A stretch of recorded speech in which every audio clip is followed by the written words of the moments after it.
धोनी का टूट गया तिलिस्म, भड़क गया धोनी का गुस्सा। गायकवाड़ ने एक साथ की दो बेवकूफी जिससे जीता हुआ मैच हार गई चेन्नई। लखनऊ ने चेन्नई के मैदान में रचा वो इतिहास जो आज तक नहीं हुआ। धोनी के शेरों ने पहले मचाया था कोहराम, लेकिन लखनऊ के मार्कस स्टोइनिस ने दिखाई पूरी पिक्चर। जिस मुकाबले में तय हो चुकी थी लखनऊ की हार, वहां पर आग का गोला बनकर पलट दिया सारा खेल। जीत के साथ पॉइंट टेबल में लखनऊ ने मचाया हाहाकार। धोनी की टीम को सबसे ज्यादा नुकसान। चेन्नई के हाथ से सिर्फ 4 ओवर में फिसल गया मैच। हार पर धोनी को नहीं हुआ यकीन।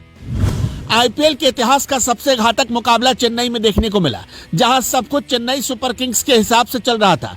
धोनी के मायाजाल में लखनऊ का हर एक खिलाड़ी फंस चुका था, लेकिन किसने सोचा था कि चेन्नई में ही चेन्नई को बुरी तरह हराने का काम लखनऊ करेगी और धोनी के तिलिस्म को केएल राहुल का एक शेर तोड़ कर रख देगा। किसी को यकीन नहीं हो रहा था कि आखिर कैसे चेन्नई ये मैच हार गई, जिसमें उसकी जीत तय थी। पूरे मुकाबले में चेन्नई सुपर किंग्स का पलड़ा भारी था, लेकिन जब बल्लेबाजी की बारी लखनऊ की आई और खासकर आखिरी 4 ओवर की, तो सारा खेल पलट गया। चेन्नई के हाथ से कैसे मुकाबला फिसल गया, उसकी पूरी कहानी आपको बताते हैं और गायकवाड़ ने कौन सी बड़ी गलती की उसके बारे में भी बताएंगे।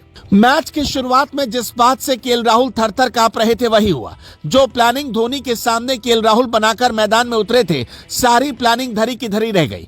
मुकाबले में टॉस जीता था राहुल ने और पहले गेंदबाजी करने का फैसला किया, मगर गेंदबाजी में कोई भी गेंदबाज कमाल की गेंदबाजी नहीं कर पाया, क्योंकि चेन्नई के 2 शेर मैदान पर जब खूंटा गाड़ कर खड़े हुए तो वो सिर्फ और सिर्फ तबाही मचा रहे थे।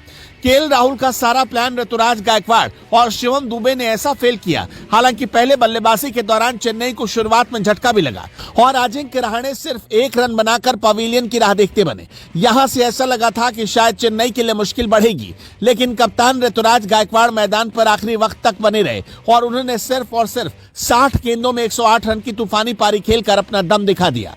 आपको बता दें कि ऋतुराज गायकवाड़ ने शतक लगाते हुए चेन्नई सुपर किंग्स के लिए खेलते हुए अपने नाम एक जबरदस्त रिकॉर्ड दर्ज किया है। चेन्नई के लिए वो तीसरे ऐसे बल्लेबाज बन गए जिन्होंने 2 बार शतक लगाने का काम किया। यही वजह है कि धोनी भी गायकवाड़ की बल्लेबाजी से काफी ज्यादा खुश नजर आए। मैच में गायकवाड़ और शिवम दुबे ने कमाल की बल्लेबाजी करते हुए चेन्नई को 210 रन के स्कोर तक पहुंचा दिया।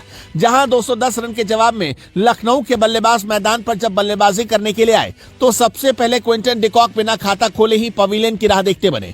इसके बाद केएल राहुल ने कुछ हद तक पारी को संभालने की कोशिश की, लेकिन 33 रन के स्कोर पर लखनऊ को दूसरा झटका लग गया और राहुल भी सिर्फ 16 रन बनाकर आउट हो गए। यहां से सभी को लग रहा था कि लखनऊ तो मुकाबला हार चुका है, मगर इसके बाद मार्कस स्टोइनिस मैदान पर खड़े हो गए। शुरुआत में उन्होंने धीरे धीरे बल्लेबाजी की ताकि टीम को पटरी पर लाया जा सके, लेकिन जब पारी के 10 ओवर बीत गए तब उन्होंने अपने हाथ खोलने शुरू किए और चेन्नई के हर एक गेंदबाज की कुटाई शुरू कर दी।